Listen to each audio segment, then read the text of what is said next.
Padma Purana. This Purana contains 5 chapters as follows. Second among the 18 Puranas, Padma Purana contains 5 parts: Srishtikhand, Bhumikhand, Swarkhand, Patalkhand, and Uttarakhand. 1. Srishtikhand contains an explanation of metaphysical knowledge in a dialogue style between Bhishma and the sage Pulastya. It contains a description of Pushkar Tirth. Surprisingly, this part ridicules the worship of the planets, grahas. 2. Bhumikhand has a description of the earth. Besides the tales of the kings like Prithu, Nahush, Yayati, Prabharati, and the sages like Shiva Varma, Suvrata, and Shiva. For its description of the earth and archaic matter, this part is often regarded as the geography and the history of a period. 3. Swargakhand describes the sequence of creation first and then the glory of the holy places as well as the geographical expansion of India along with her mountains, rivers and the people. 4. Patalkhand Sutaji narrates the tales related to the life and plays of Lord Rama in an assembly of the sages. This part also contains a description about the life and plays of Lord Krishna. 5. Uttarakhand contains a discussion about the metaphysical knowledge of religion presented in a dialogue style between Lord Shiva and Parvati. This part also contains 1,000 names of Lord Vishnu and 100 names of Lord Rama. Padma Purana, Chapter 1 Shrishtikhand. This chapter contains 16 sections. Having revealed the contents of all the Puranas to his son Ugrasharva, Sage Maharshan instructed him to go to Naimisharanya and spread it among the sages doing penance over there. There is an interesting tale how this sacrosanct forest of Naimish derived its name. Once, the sages sought Lord Vishnu's help in finding a suitable place where they could perform their religious activities unhindered. Lord Vishnu released his chakra and instructed them to follow it. This chakra had many circumferences. Name, and all of you can commence your penance at the place where one of them gets detached from the chakra, said Lord Vishnu. The sages followed the chakra as per the instruction of Lord Vishnu. Once of the circumferences of chakra got detached and fell at a place called Gangavarta. In course of time this particular place was famous as Naimish because the term Nemi in Sanskrit means circumference. When Ugrasharva, who was popularly known as Sutaji, reached Naimisharanya, all the sages received him with enlighten all the sages on the divine tales of Padma Purana. Sutaji replied, Padma Purana consists of 5 sections and 55,000 shlokas. The names of these sections are Srishtikhand, Bhumikhand, Swarkhand, Patalkhand, and Uttamkhand. The tales of Padma Purana praise the glory of Lord Vishnu. These tales were narrated to Lord Brahma by Lord Vishnu himself, who in turn propagated them in this world through various sages. Padma Purana, Chapter 1 Section 1 The beginning of creation. The sages requested Sutaji to narrate about the incident when sage Pulastya had met Bhishma. Sutaji replied, Bhishma was doing penance at a place called Gangadhar. Being pleased by his austere penance, Lord Brahma instructed Pulastya to go to Gangadhar and bless Bhishma. After reaching there, Pulastya told Bhishma that Lord Brahma was pleased by his penance. Ask any boon you wish for, said Pulastya. Bhishma thanked his good fortune of getting a chance to meet sage Pulastya. He requested Pulastya to reveal how Lord Brahma had created the world. Pulastya replied, during the initial phase of his creation, Lord Brahma created the Mahatattva first of all. After that he created the 3 types of ego from the Mahatattva, Sattva, Rajas, and Tamas. These 3 types of ego are the origins of all the 5 sense organs, organs of action, and all the 5 basic elements: space, water, fire, air, earth. An enormous egg came into existence with the permutation and combination of these 5 basic elements.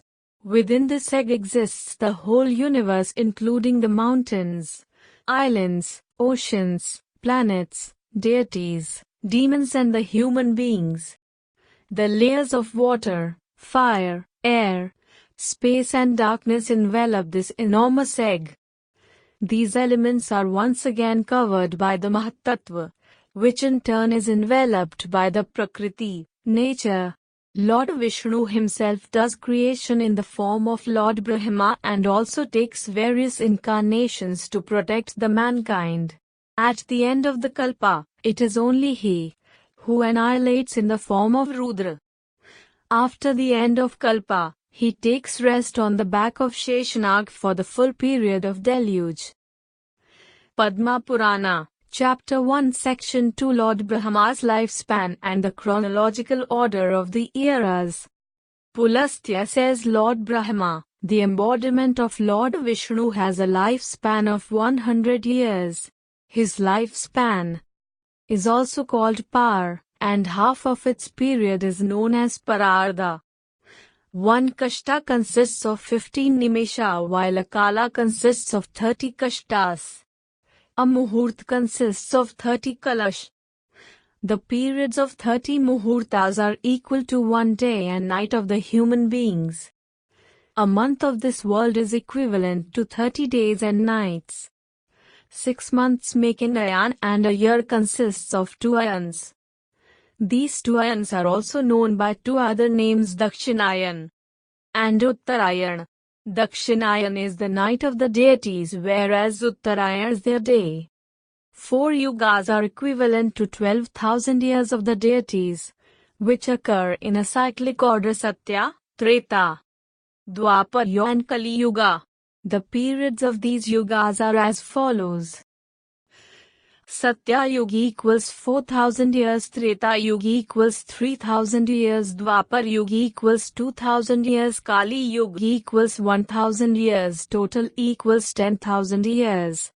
Each yuga is followed by the hibernation periods of Sandhya and Sandhyansh, which are as follows: Sandhya, Sandhyansh. Satya Yuga 400, Treta Yuga 300, Dwapar Yuga 200, Kali Yuga 100. Total 1,000 years, 1,000 years. 4 yuga are collectively known as Chatur Yuga. A Brahma's day consists of 1,000 such Chatur Yugas. Altogether, 14 Manu appear during this whole period of 1,000 Chaturgas, or in other words, a day of Lord Brahma. Each Manvantar is named after a Manu and is equivalent to little more than 71 Chaturyugas. It also has its own Indra, Saptarishis and other deities. This way, a Manvantar is also equivalent to 8,52,000 years of the deities or divine years. Going by the standard of the years of this world, a Manvantar is equivalent to 30,67,20,000 years. On the basis of the years of this world, a Brahma's day is equivalent to 30,67,20,000 by 14 equals 429,40,80,000 years. This is the period after which a Brahma's day is over and a deluge takes place, when all the 3 worlds becomes devoid of life due to unbearable heat. Lord Brahma then takes rest for the same period, 429,40,80,000 years, which is his night. After the night is over, Lord Brahma again commences his creation.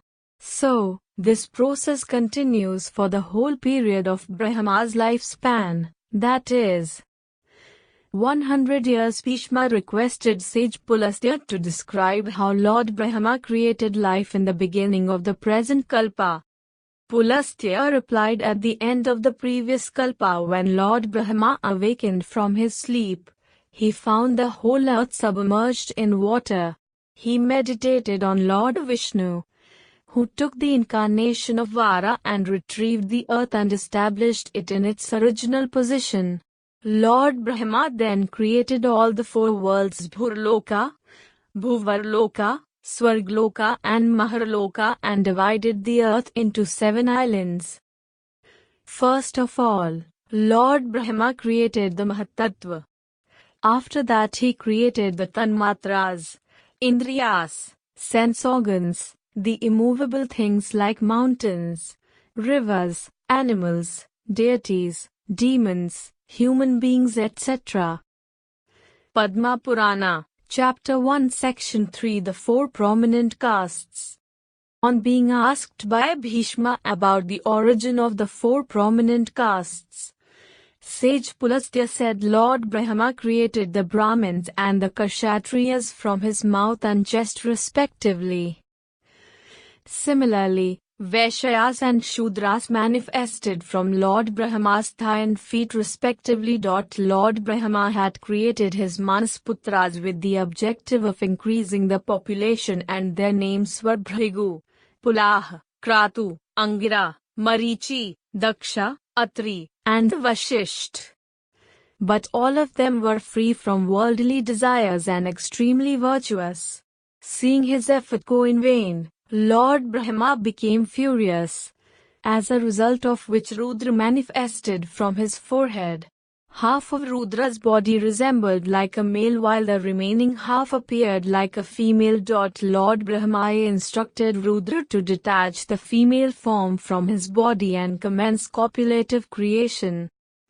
Following his advice, Rudra detached the female part of his body and created 11 male entities. Similarly, he created various female entities from the female part of his body. This way, the first human pair Manu and Shatrupa came into existence. In course of time 4 children were born to them: Priyavrata, Uttanpad, Prasuti, and Akuti. Prasuti was married to Daksha Prajapati, while Akuti became the wife of Ruchi Prajapati. Prasuti gave birth to 24 daughters: Shraddha, Lakshmi, Dhriti, Pushti, Tushti, Medha, Kriya, Buddhi, Lajja, Vapu, Shanti, Kirti, Khyati, Sati, Sambhuti, Smriti, Priti, Kshama, Santati, Anasuya, Urja, Swaha, and Swadha. Out of them, the former 13 were the wives of Dharma and the rest were married to various sages like Bhrigu, Shiv, Marichi, Angira, myself, Pulastya, Pulaha, Kratu, Atri, Vashisht, Agni, etc. Shraddha gave birth to Kam, Lakshmi to Darpa, Dhriti to Niyam, Tushti to Santosh, Pushti to Lobha, Medha to Shrut, Kriya to Dand, Nay, and Vinay, Buddhi to Bodh, Lajja to Vinay, Vapu to Vyavasay, Shanti to Kshama, Siddhi to Sukh, and Kirti gave birth to Yash. All of them were the sons of Dharma. Kam had a son named Harsh from his wife Nandi. Bhrigu's wife Khyati gave birth to a daughter named Lakshmi, the consort of Lord Vishnu. Lord Rudra accepted Sati, the daughter of Daksha Prajapati, as his wife. Hinsa was the wife of Adharam and gave birth to Anrit and Nikriti. Anrit had 2 sons, Maya and Narak, while Nikriti had 2 daughters, Maya and Vedana. Maya married Maya while Vedana became the wife of Narak. Maya had a son named Mrityu, the lord of death, and Vedana gave birth to Dukh. 5 children were born to Mrityu: Vyadhi, Zara, Shok, Trishna, and Krodh. All of them were celibates and had no progeny. Padma Purana, Chapter 1 Section 4 The Manifestations of Goddess Lakshmi. Bhishma expressed his desire to know about the manifestation of Goddess Lakshmi. Pulastya replied, once, after being defeated by the demons, the deities went to Lord Vishnu and sought his help. Lord Vishnu instructed them to collect all the medicinal herbs, and put them in the Kshirosagar, so that after the churning of the ocean ambrosia could be retrieved. Lord Vishnu also advised them to use the Mandar mountain as a churner and the serpent Sheshnag as a rope for churning the ocean. The deities then reached an agreement with the demons according to which both the groups were supposed to unitedly churn the ocean. The great Mandar mountain was uprooted and placed on the back of the tortoise, the embodiment of Lord Vishnu. Sheshnag coiled around that mountain and both the ends were held by the demons and the deities respectively. The deities intelligently chose the tail end, while the demons in their foolishness chose the mouth end. The Vaman spilled by Sheshnag destroyed the power and strength of the demons. When the process of churning began, the first thing to emerge from the seabed was Kamdhenu, the holy cow. The deities claimed the ownership of this divine cow. Subsequently, Varuni, intoxicating drink, emerged from the seabed, which was claimed by the ignorant demons. During the process of ocean churning, various kinds of things emerged out from the ocean. Parijat, 60 crore apsaras, the moon and the Kalkut, poison, which were distributed among the demons and the deities. Lord Mahadev drank the Kalkutu when he saw that there was no taker for it. The churning of ocean also resulted into the manifestation of ambrosia pot, Uchchaishrava, horse, and Airavat, elephant. Ultimately, Goddess Lakshmi manifested herself, seated on a lotus. The deities eulogized her by chanting the mantras of Sri Sukta. The deities were desirous of having Goddess Lakshmi on their side. So were the demons, but Lord Brahma instructed Vishnu to accept her as his consort. The demons became furious and snatched the ambrosia pot from the hands of sage Dhanvantari. Lord Vishnu then disguised himself as the most enchanting woman and fooled the demons into giving back the ambrosia pot. Lord Vishnu gave the pot to the deities, who became immortal after drinking ambrosia. A tremendous battle was fought between the demons and the deities. But the demons were defeated in this battle and fled to the netherworld to protect their lives. The deities eulogized Lord Vishnu and returned to heaven. Padma Purana, Chapter 1, Section 5. Sati gives up her life.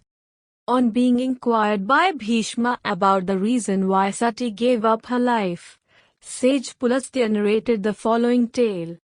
Once, Daksha Prajapati had organized a grand yagya in which he had invited everybody except Lord Shiva. This yagya was presided over by 4 prominent sages: Vashisht, Angika, Brihaspati, and Narad. Sati went to attend the yagya despite Lord Shiva's reluctance to send her. After reaching there, she asked Daksha about the reason why he had not invited Lord Shiva.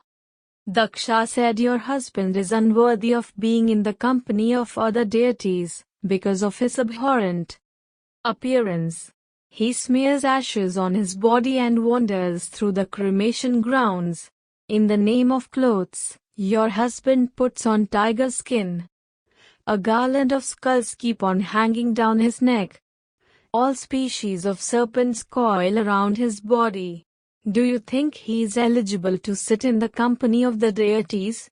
Your husband had brought great shame on me, and this is the reason why I did not invite him."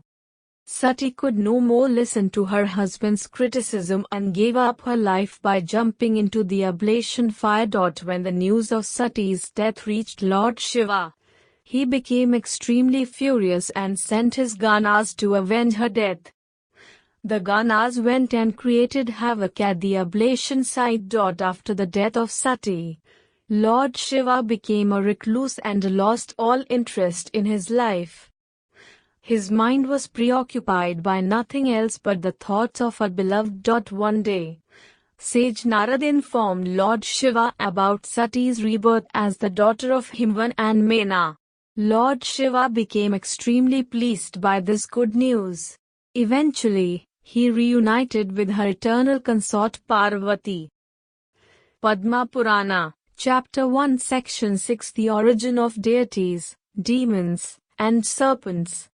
Bhishma requested sage Pulastya to explain how different entities like the deities, demons and serpents came into being.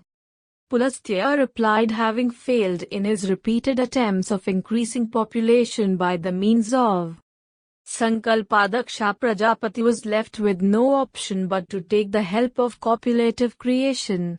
He begot 60 daughters from his wife named Virini.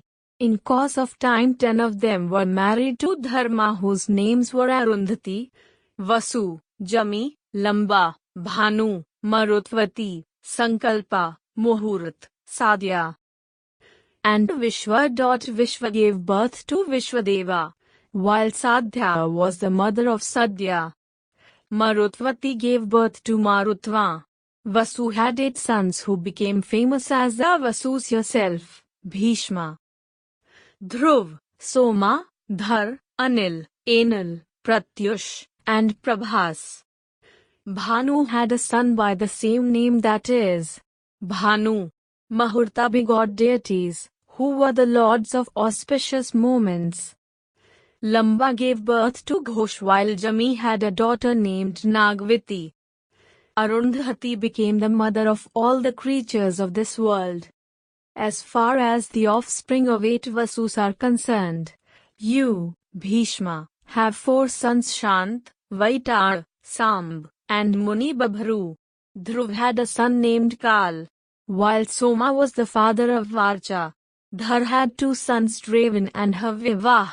Anil had 3 sons, Pran, Raman, and Shishir. Enal also had 3 sons, Shak, Upshak, and Naigameya. Pratyush had a son named Deval, who later on became a famous sage. Prabhas was the father of Prajapati Vishwakarma, the architect of the deities. The names of the 11 Rudras are Ajaikapad, Ahirbudhanya, Virupaksh, Revat, Har, Bahurup, Trayambak, Savitra, Jayant, Pinaki, and Aparajit. All of them are said to be the lords of the Ganas and have altogether 84 crore progenies known as the Marud Ganas. Sage Kashyap had 13 wives: Aditi, Diti, Danu, Arishta, Sursa, Surabhi, Vinta, Tamra, Krodvasha, Ira, Kadru, Khasa, and Muni. Kashyap had 2 sons from Diti, Hiranyakashipu and Hiranyaksha. Hiranyakashipu had 4 sons: Prahlad, Anuhalad, Sanghalad, and Lad. Prahlad also had 4 sons, one of them was Virochan. Virochan was the father of Bali.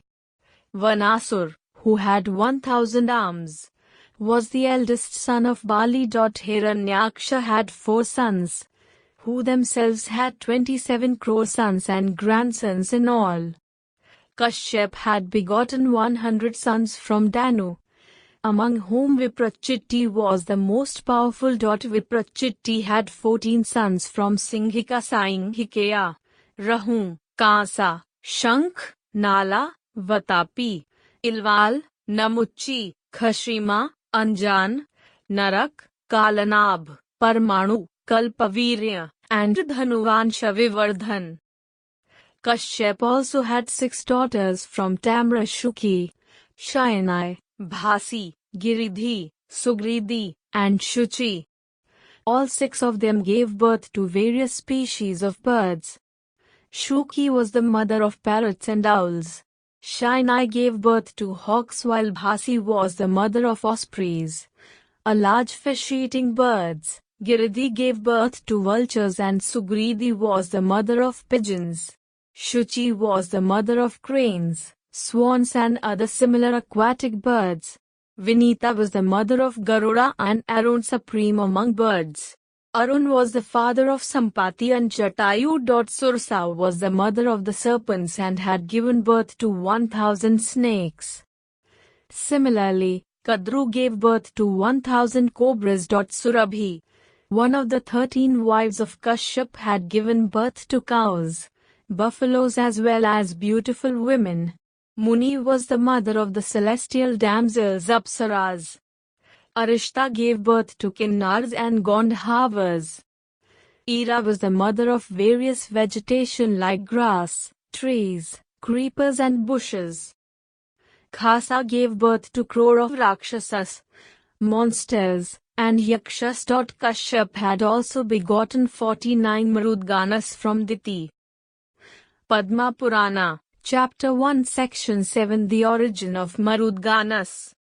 Bhishma requested sage Pulastya to describe how all the Marud Ganas came into existence. Pulastya replied all the sons and grandsons of Diti had perished in the battle fought between the deities and demons. Diti, the mother of Daityas, demons, wanted to take revenge, so she started doing a penance at the bank of river Saraswati, which lasted for 100 years. Being pleased by her austere penance, sage Kashyap arrived and expressed his desire to bless her with a boon. Diti wanted a mighty son who could kill Indra. Sage Kashyap then implanted his sperms in Diti's womb and instructed her to remain there, where she had been doing penance, for 100 years. He also instructed her on various do's and don'ts which a pregnant woman is expected to observe. Diti agreed to follow his instructions. Meanwhile, Indra got wind of her pregnancy and became scared. He wanted to destroy the fetus at any cost, so he arrived at the place where Diti was staying. He had disguised himself to avoid being recognized by Diti. He engaged himself in her servitude, waiting for an opportune moment to destroy the fetus. This way, 99 years had passed and only 3 days were remaining, after which Diti was expected to give birth to a son. As the inevitable day approached nearer, Indra started becoming restless. One day, Diti was very tired and fell down asleep. Her hair was untied and her head had stooped down while she was sleeping, just opposite to the instructions Kashyap had given to her. Finding the moment opportune, Indra entered into Diti's womb and cut the fetus into 7 pieces with his vajra. The 7 fragments of fetus instantaneously got transformed into 7 infants and started wailing. Indra became furious and once again he attacked them with his vajra and severed them into 7 pieces each. But to Indra's sheer amazement, there were 49 infants, all wailing loudly. He tried to stop them from crying by shouting, "Marud, don't cry," but to no avail. Indra realized that the infants had attained immortality on account of the Purnamasi Vrat, which Diti had devoutly observed during the course of her penance. Indra named the infants as Marud Ganas and blessed them. He then begged for Diti's forgiveness and took her along with the Marud Ganas to heaven. The Marud Ganas, despite being born in the clans of demons, never associated with them and hence were revered even by the deities. Bhishma expressed his curiosity to know about the detailed description of all the 14 Manvantars.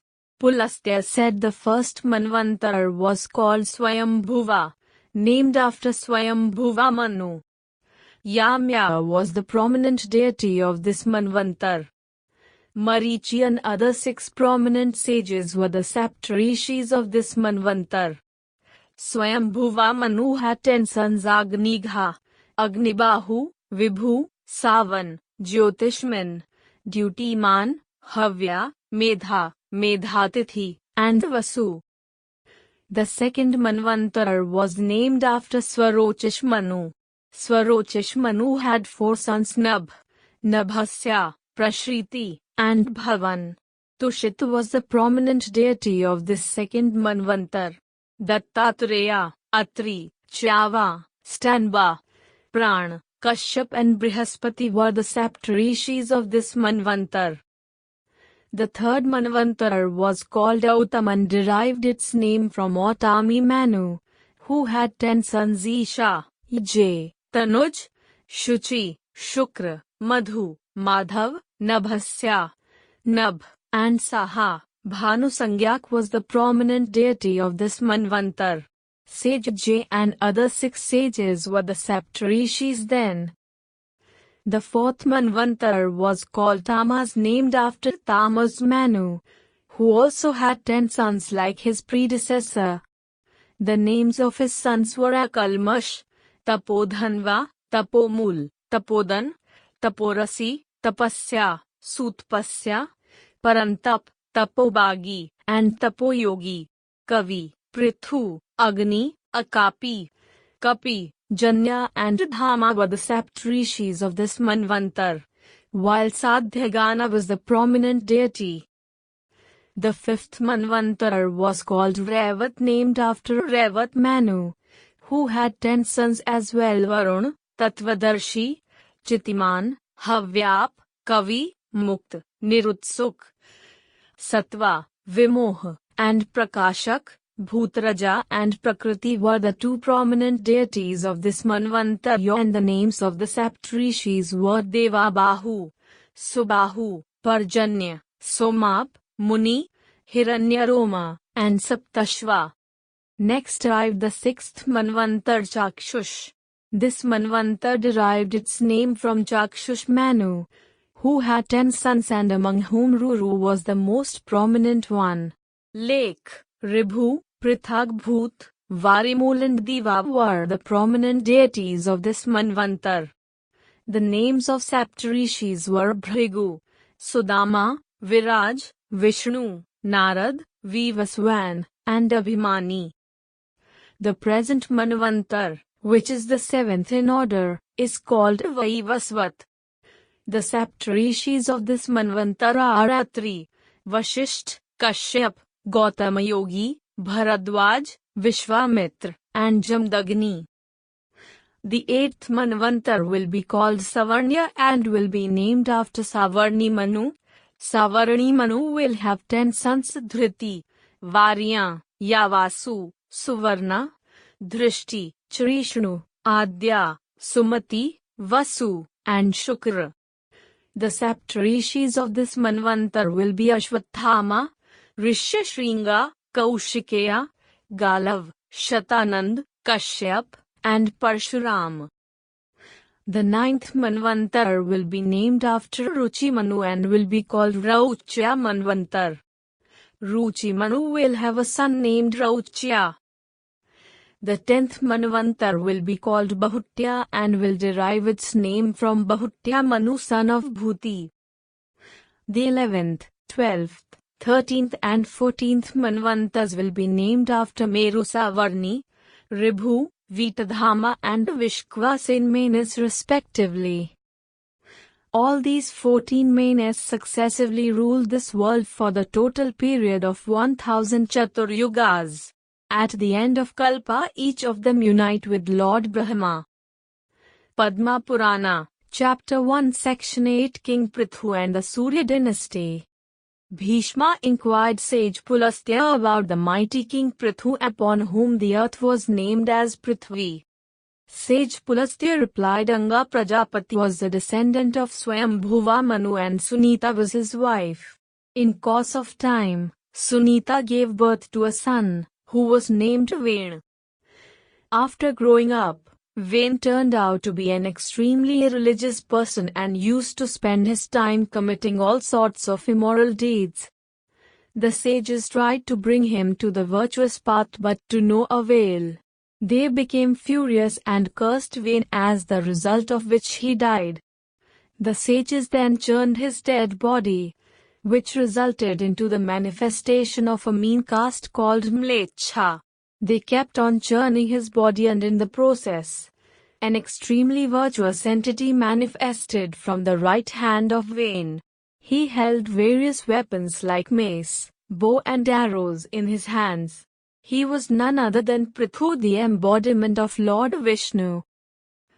After being crowned as a king, Prithu was saddened to see the prevalence of immorality throughout the length and breadth of earth. The lack of virtuosity and religiousness among the inhabitants of earth made him extremely furious. He decided to destroy the earth. The earth became scared and fled in the guise of a cow. Prithu chased her wherever she went. At last, the cow halted at a place as she had got tired. To save her life, the cow agreed to fulfill all the desires of Prithu. Prithu then milked the cow, which later on got transformed into cereals. Similarly, all the deities, ancestors and other human beings milked the cow and received numerous invaluable things. Prithu was a just king. Peace and prosperity prevailed during his reign. People were religious and free from any kind of sorrow. The earth is named after him as Prithvi. Sage Pulastya then went on to give a detailed description of Surya dynasty. Vaman, Surya, had three queens Sangya, Ragyayi, and Prabha. Ragyayi had a son named Revat, while Somgya was the mother of Vaivasvat, Manu, Yama, and Yamuna. Once, Sangya, being unable to bear the extreme radiance of Surya, created a superficial entity from her body and instructed her to act as Surya's wife in her absence. The name of this superficial woman was Chaya, who had 2 sons and 2 daughters from Surya. The names of her sons were Savarna, Manu, and Shanishchar, while the names of her daughters were Tapti and Vishti. Shanishchar became immortal as a planet, while Yamuna and Tapti became rivers. Vaivasvat Manu had 10 sons, among whom Ila was the eldest. After appointing Ila as his successor, Vaivasvat Manu went to do penance. Once, Ila transformed into a woman after trespassing a forest where Lord Shiva and Parvati were enjoying privacy.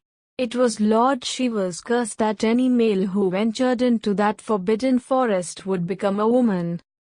Later on, Buddha became enchanted by Ila's beauty and married her. Meanwhile, when Ila did not return to his kingdom, his brother Ikshvaku went in search of him. Ikshvaku reached the outskirts of the same forest but did not enter it. He managed to please Shiva by his devotion. When Lord Shiva appeared, Ikshvaku requested him to make Ila a man once again. Shiva told him that it was impossible but assured him by saying, if you perform an Ashwamedha Yagya and donate all the virtue thus acquired to me, then your brother will be able to live as a man for 1 month. But, after 1 month he will again become a woman. Thus, his form will keep on changing every alternate months. Meanwhile, Ila gave birth to 4 sons, among whom Utkal, Gaya and Haritashva were prominent. This way, Ila became the source from which the lineage of Chandra sprouted. Ikshvaku ruled over Madhya Desh. He had 100 sons, all of whom ruled the territories situated north of Meru mountain. Ikshvaku also had 114 more sons, who ruled over the areas situated south of Meru. Kakustha was Ikshvaku's grandson. Kakustha had a son named Suyodhan. Some other prominent kings coming from this lineage were Prithu, Vrihadshava, Kuvalashva, Purukutsu, Dharmasetu, Muchukund, Tridhanva, Trayadharun, Satyavrat, and Satyarath. The most truthful king Harishchandra was Satyarath's son and Rohit was his son. Famous kings like Raghu, Dilipaja, Dirghabahu and Prajapati Dashrath were the descendants of Ikshvaku. Dashrath had 4 sons, among whom Sri Ram was the eldest and who had killed the demon king Ravana. Ram had 2 sons, Lav and Kush. Padma Purana, Chapter 1, Section 9. Bashkali, the demon king. Bhishma requested sage Pulastya to reveal why Lord Vishnu had to take incarnation as Vaman. Sage Pulastya replied, once, during Satya Yoga, the demons had defeated the deities and driven them out from their abode heaven. The mighty demon, Bashkali, was their leader. He had become immortal on account of a boon received from Lord Brahma. Indra went to Lord Brahma and narrated the awful tale of the deities. Lord Brahma assured him that Lord Vishnu would certainly help in this matter. Lord Brahma contemplated on Lord Vishnu, who appeared in a very short time.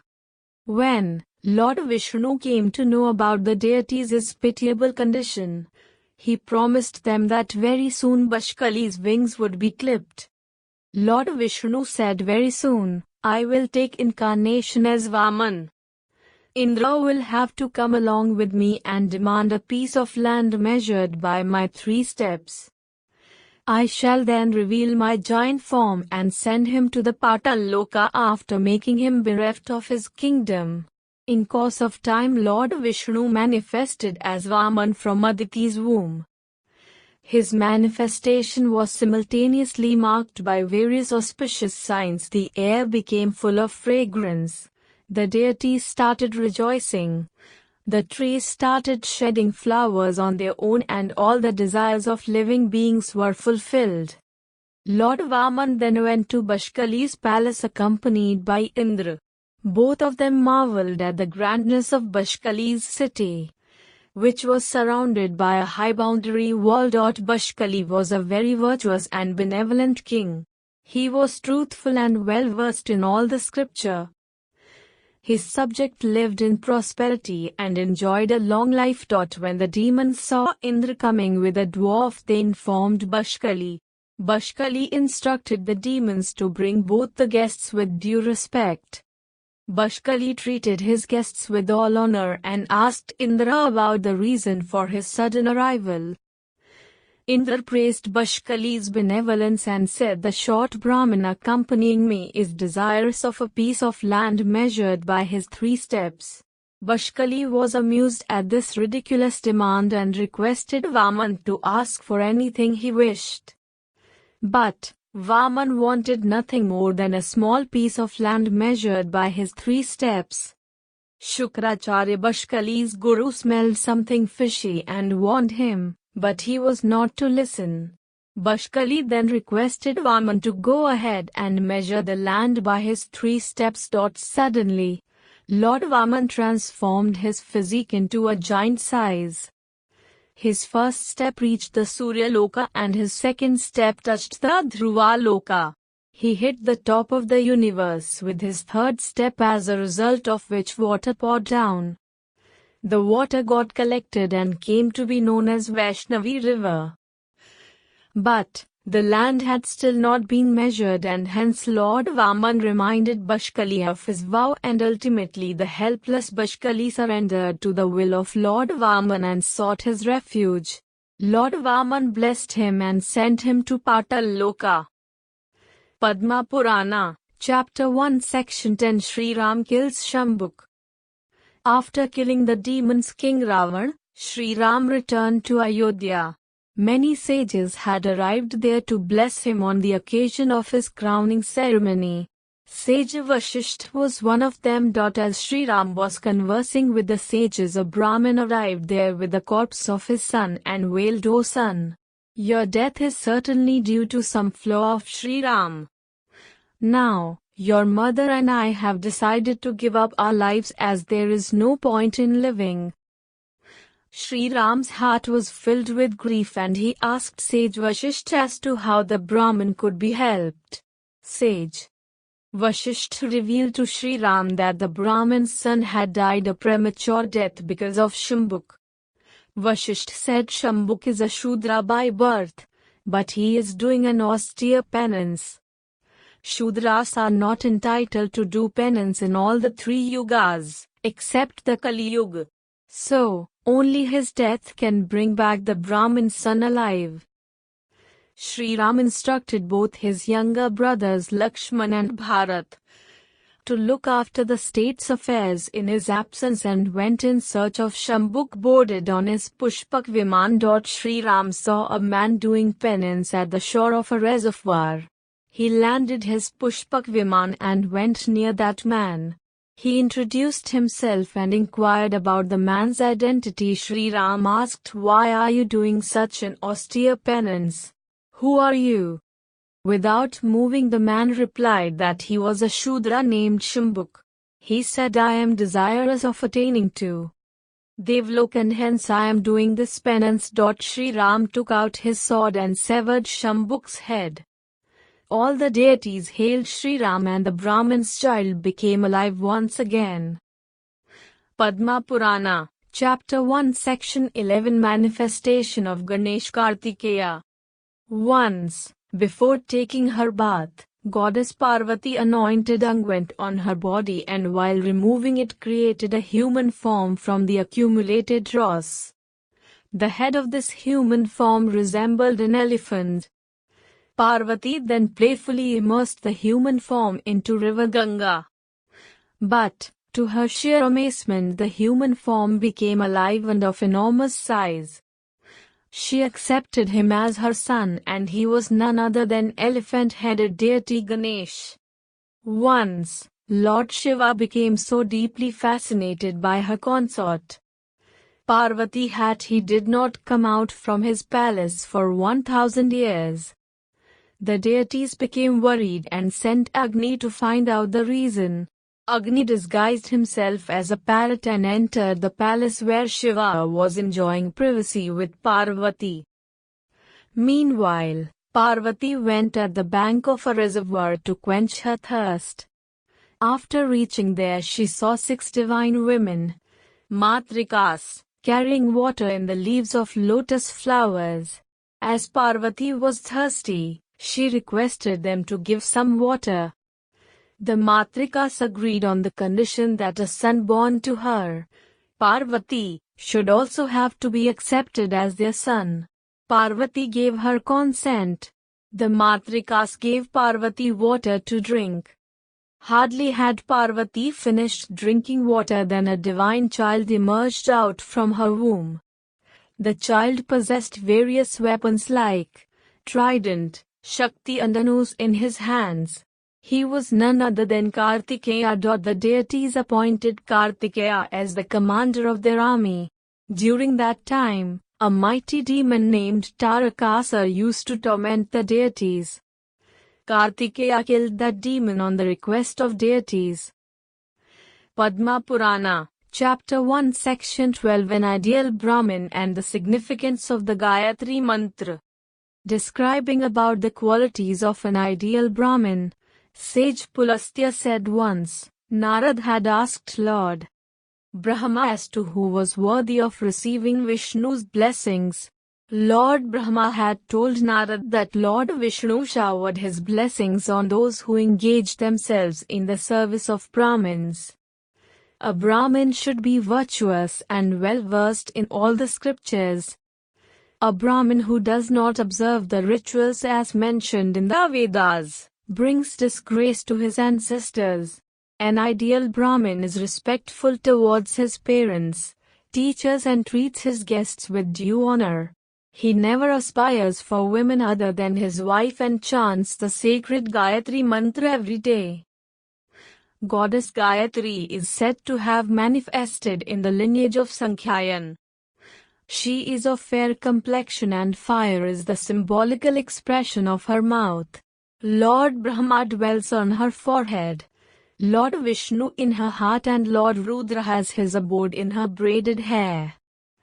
The Gayatri mantra consists of 24 letters, and each of them is related with a specific deity. There is a mention of Gayatri mantra, which consists of 18 letters. It begins with the word Agni and ends with Swaha. The mantra is as follows: Om Agnirvak Purnsiya Jurde Dinchushta Somam Piba Swaha. A person who chants the mantra for 100 times becomes liberated from gravest of sin. The various deities related with the 24 letters of Gayatri mantra are as under. Deity: first letter Agni, second letter Vayu, third letter Surya, fourth letter Akash, fifth letter Yamraj, sixth letter Varun, seventh letter Brihaspati, eighth letter Parjanya, ninth letter Indra, 10th letter Gandharv, 11th letter Pusha, 12th letter Mitra, 13th letter Tvashta, 14th letter Vasu, 15th letter Marud Ganas, 16th letter Soma, 17th letter Angira, 18th letter Vishwadeva, 19th letter Ashwini Kumar, 20th letter Prajapati, 21st letter all the deities, 22nd letter Rudra, 23rd letter Brahma, 24th letter Vishnu. A devotee should then perform the ritual of Nyas by mentally establishing different words of the Gayatri mantra in the various parts of his body as given below. Aum Bhuv in the heart, Aum Bhuvah in the head, Aum Swah in the top knot, Shikha, Aum Tat Savitur Varenyam in the whole body, Aum Bhargo Devasya Dhimahi in both the eyes, Aum Tiyo Yona Prachodayat in both the hands. Regular chanting of Gayatri mantra bestows similar virtues attained by the study of all the four Vedas. A Brahmin who does not know Gayatri mantra is considered to be worse than a Shudra. Anybody who chants Gayatri mantra attains salvation. Body as given below. Padma Purana, Chapter 1, Section 13, A Brahmin's livelihood. Describing how Brahmin should earn his livelihood. Lord Brahma said to Narad, alms, which a Brahmin gets without making any demand for it, is called vritta. Ucha vritti is even better than vritti, and it means collecting food grain which are scattered in places like fields, granary, marketplace, etc. A Brahmin should accept the dakshina that his host gives him after the completion of yajna ceremony. He should engage himself in educational activities. He can also earn his livelihood by engaging himself in other auspicious activities. If the circumstances do not permit a Brahmin to earn his livelihood by any of the above-mentioned means, then he may opt for the occupation of a Kshatriya. In such a case, he should endeavor to have mastery both over the Vedas as well as different weaponry. Battle should be his last option. When the very existence of religiousness is at stake, he should wage a war against irreligious people and to protect the religion. In an emergency situation, a Brahmin can also choose the occupation of a Vaishya and earn his livelihood by doing business or agriculture. But, while earning his livelihood by doing agriculture, he should in no circumstances abandon his own duties of a Brahmin. He should be honest while doing business and never try to exploit the customers. Padma Purana, Chapter 1, Section 14, Narottam, the Brahmin. Describing about the importance of 5 virtuous deeds. Pulastya said to Bhishma, the 5 supreme virtuous deeds are obedience to parents, faithfulness towards husband, equanimity, not having enmity towards friends, and devotion towards Lord Vishnu. By pleasing his father, one pleases all the deities. Mother is superior even to all the places of pilgrimage combined together. Pulastya then narrated the same tale to Bhishma, which Lord Brahma had once told some prominent sages. Once, there lived a famous Brahmin called Narottam. He had acquired divine powers on account of his austere penance, but unfortunately he never treated his parents with respect. After taking his daily bath, Narottam hanged his wet clothes in the open sky without any support, and they used to dry without falling down on the earth. This special power had made him very arrogant. One day, a crane flying in the sky passed dung on his face, which made him very furious. Narottam cursed the crane, as the result of which it was burnt to death. His special power vanished due to the sin acquired by killing an innocent bird. Now, no longer his clothes remained in suspended position in the sky. Narottam became very sad. Suddenly he heard a heavenly voice instructing him to see a Chandal named Muk. His discourses would be beneficial for you. said the heavenly voice. Narottam went in search of Mook the Chandal and found him in the servitude of his parents. Mook was a great devotee of his parents, and his total devotion towards his parents had blessed him with an extraordinary power. His house used to hang in the air without any support. Narottam was deeply amazed at this wonderful sight. He wanted to know how Mook had acquired such divine powers. But Mook requested him to wait, which made Narottam very angry. Mook then told Narottam, I can talk to you only after attending to my parents. I am not that crane which was charged to death by your curse. If you don't have time, then go and meet that faithful wife. She will answer your questions. Narottam did not know where that faithful wife lived, so he stood there wondering what to do next. Suddenly Lord Vishnu emerged from Mook's house disguised as a Brahmin. He took Narottam to the faithful wife's house. All along the way Lord Vishnu preached Narottam on the qualities of a chaste woman. As both of them were about to reach that chaste woman's house, Lord Vishnu disappeared, leaving Narottam all alone. Narottam requested the woman to enlighten him on the finer points of virtuosity. But the woman was busy attending her husband and requested him to wait. Narottam threatened to curse her, to which the woman replied, I am not that crane whom you had cursed. If you are in a hurry, then you can go and meet Dharm Tuladhar. He is an honest businessman and is capable of answering your queries. Lord Vishnu once again appeared from that woman's house disguised as a Brahmin. Narottam asked him as to how were both Mook and faithful wife aware of the incident in which the crane was charged to death. Lord Vishnu told him that both of them had acquired this special power by the virtue of their respective religiousness. Lord Vishnu and Narottam proceeded towards the place where Dharm Tuladhar did his business transactions.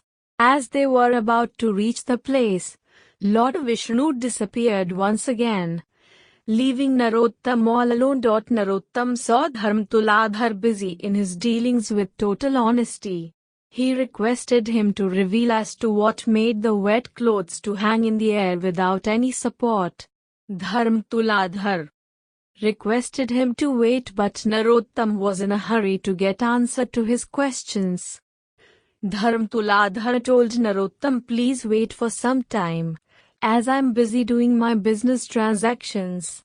If you don't have time, then you can go and meet Adrohak, who is fully capable of giving answer to your questions. Lord Vishnu once again accompanied him disguised as a Brahmin. When both of them were about to reach the place where Adrohak used to live, Lord Vishnu disappeared and Narottam was left all by himself. Once again, Narottam requested Adrohak to preach on the essence of religiousness. Adrohak was a man of impeccable conduct and had full control over the sensual urges. He advised Narottam to meet the supreme devotee of Lord Vishnu, who lived nearby. Adrohak said, you would get answers to all your questions. He will reveal to you the reason that made wet clothes to hang in air without any support. Narottam then proceeded towards the place where the supreme devotee of Lord Vishnu lived.